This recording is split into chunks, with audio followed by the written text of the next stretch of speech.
Might be 3 hours. Just kidding.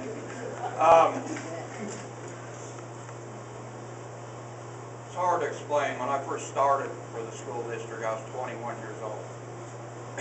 And to me at that time it was just a job. I was just a custodian. You know, I came in and cleaned and collected a paycheck and went home. And I guess you could call me a slow learner because it took me a few years, but not too many, but I realized, and I'm grateful for it because that's why I'm really still here, that no, you're not just a custodian because you deal with children.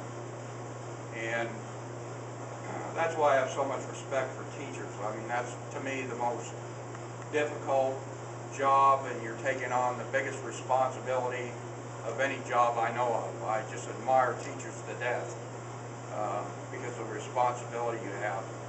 But I realized after a few years, you know, I had a big responsibility as well, the way I conducted myself and the way I should take notice of children that might be in need or have problems, and then I learned what I could do, the little things for to take off the principals and the teachers to make their day a little better.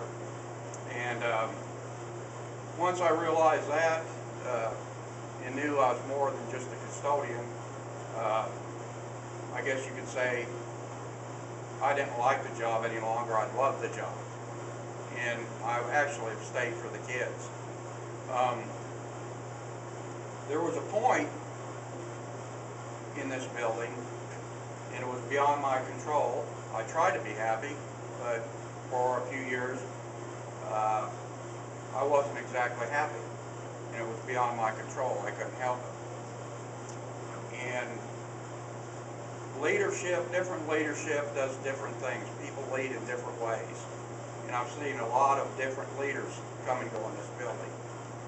And something else I learned, and that during those years that I might not have been at my happiest when I came in the door every morning, I learned that that also affected the students, because I found myself not interacting with the students as much, not smiling as much, maybe not in such a big hurry to serve the teacher or get up to the office as quickly.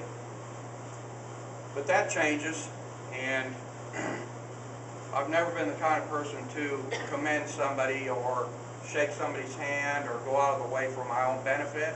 I've never done that, and I'm not patting myself on the back. I've just never operated that way.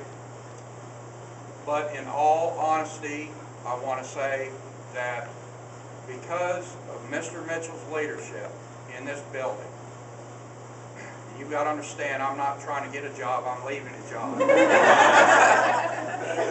But in all honesty, his leadership, this building to me in the past several years has been the most family-oriented, nicest atmosphere, happiest I've ever been coming into work, and I truly, truly believe that that's one of the other biggest lessons I've learned, that if the people that work in education aren't happy, it's going to inflict in a negative way on our students.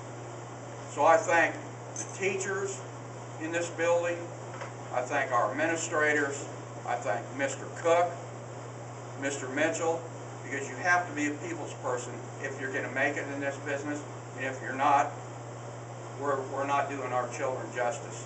And I just thank everybody so much in R-8 District for allowing me to raise my children and make a living for 30 years. I've been very privileged. I see my oldest son is here. I had the wonderful experience of having all three of my children go through here. When they were here, they didn't really recognize me as their father until I got home. It was still great. So I owe this district more than I can ever give back, and my thanks is to all of you and to our principals and everybody here, because I've received more than I can ever give back, ever. So thank you very much for all you do. Thank you.